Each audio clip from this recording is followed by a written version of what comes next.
students, so welcome to Statisticspedia. Now today's lecture is basically based on the Common University Entrance Test that is conducted by National Testing Agency. NTA इसको conduct करता है, तो अभी common CU set जिसे आप कहते हैं common university entrance test, तो उसी पर बेस्ड है for your MSc statistics.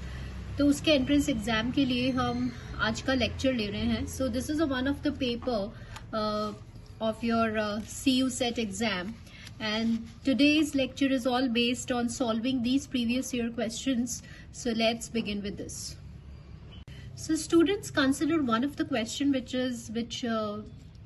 was your recent question जो अभी entrance exam में आया हुआ question है.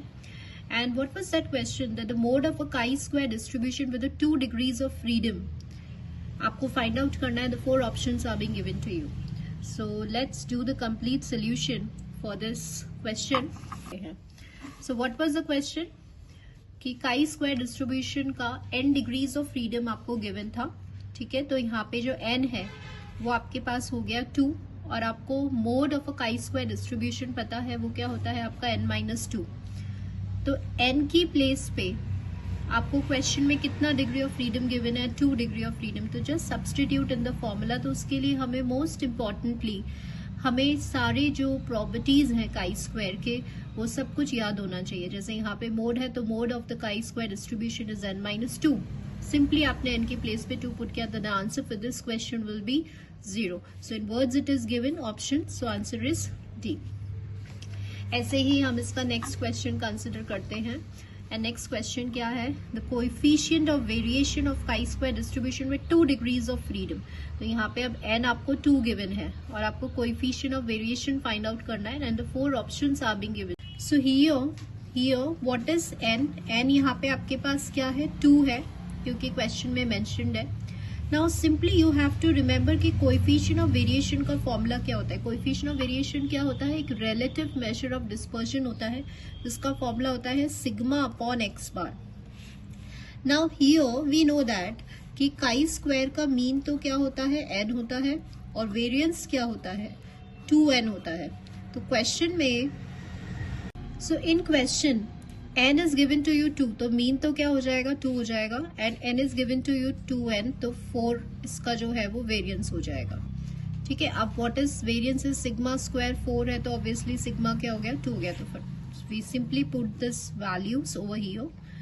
सो हियर वी विल गेट 1. तो the answer for this question will be 1. Let T belongs to a student's T distribution with the 3 degrees of freedom. Then what is the expectation of TQ? तो first of all हम एक बार T distribution, जो students T distribution है उसका जो properties हैं, जो characteristics हैं, वो रिवाइज करेंगे. ठीक है, and then so that we can quickly solve these questions. सबसे पहले आपको क्या पता होना चाहिए? What we know that T distribution जो है वो सिमेट्रिकल होता है. This is one of the major property of your students T distribution कि ये सिमेट्रिकल होता है. किस पॉइंट पे सिमेट्रिकल होता है? ओरिजिन पे सिमेट्रिकल होता है. That means at t equals to 0.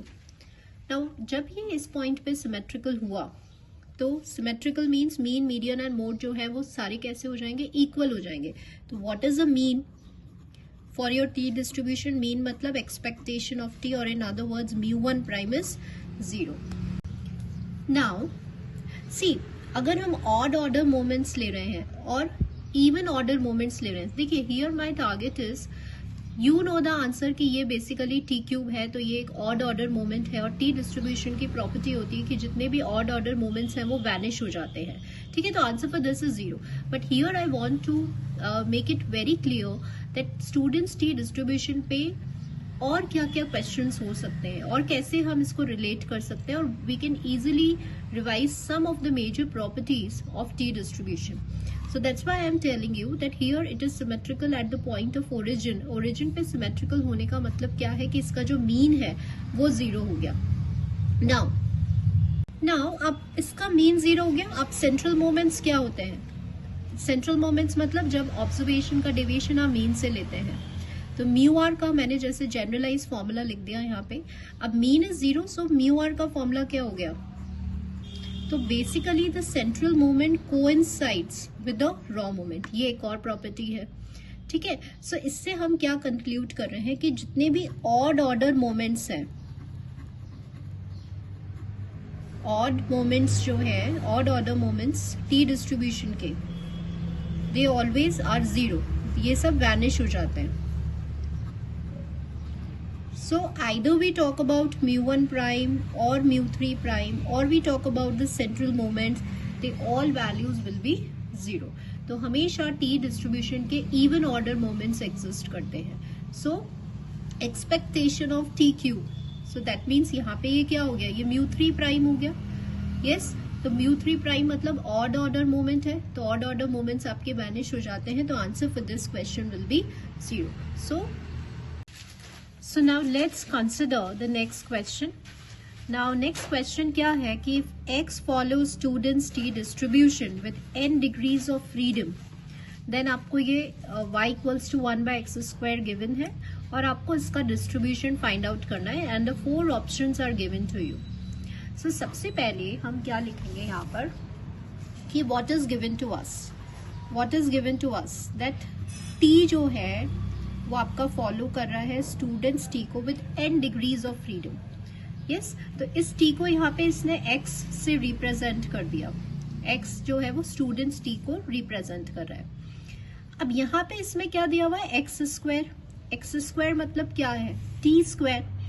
So now students we know that कि there is a relation between t and f, and so we have to then t square follows f with 1, n degrees of freedom, ठीक है। तो ये एक relation होता है t और f का।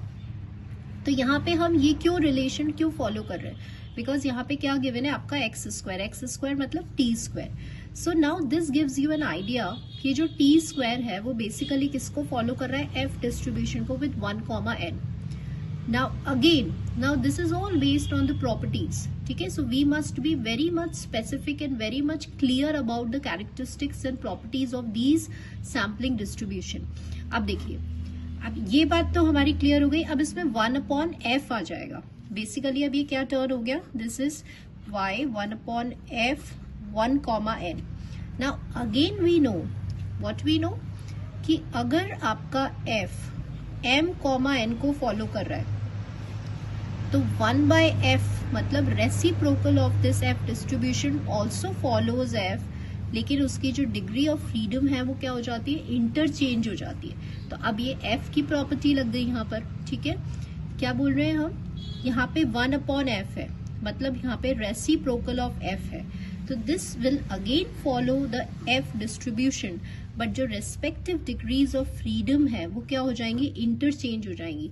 तो अल्टीमेटली y जो है वो किसको फॉलो कर रहा है, f डिस्ट्रीब्यूशन को with how much degree of freedom, n and 1 degree of freedom.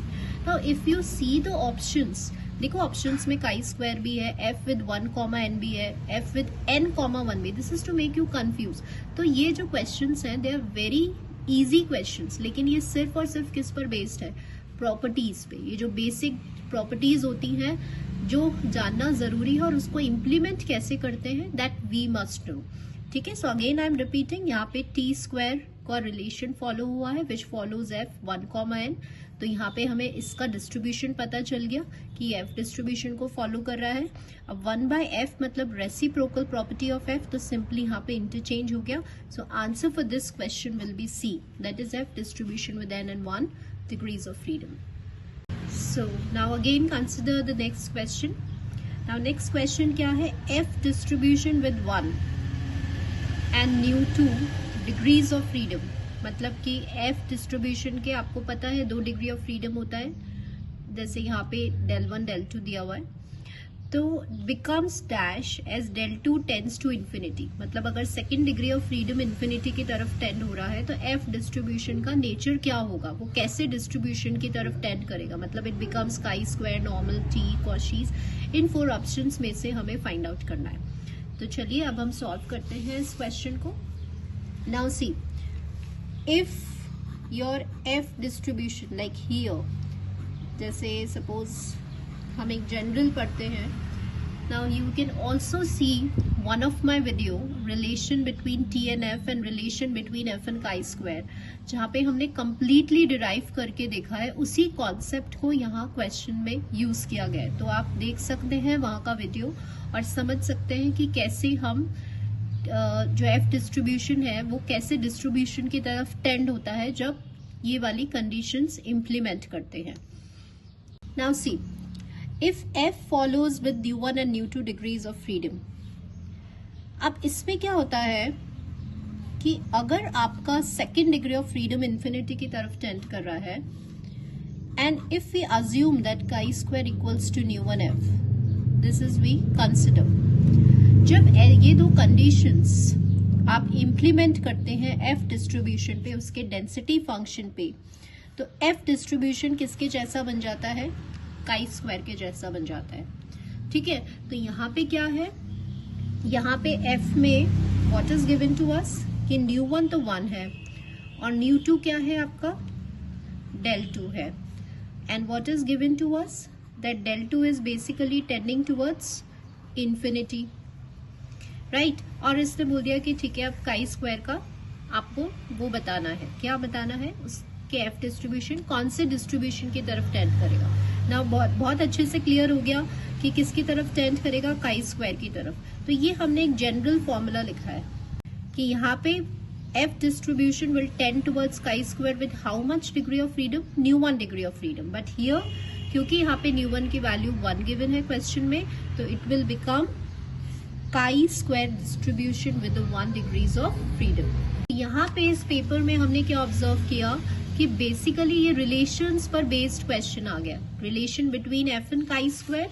And यहाँ पे प्रीवियसली में हमने देखा relation between T and F distribution. ठीक है, तो आप इसको अगर डिस्क्रिप्टिव मैनर में समझना चाहते हैं, बिकॉज ये प्रॉपर्टीज ऐसे याद नहीं होंगी, so more clearly and more specifically if you want to understand in depth कि how it turns to F distribution, how it becomes chi square distribution, then you can see the video which is based on the relation between T and F and chi square to make it understand more clearly, जिससे आपको समझ में आएगा और ये easily याद भी हो जाएंगे.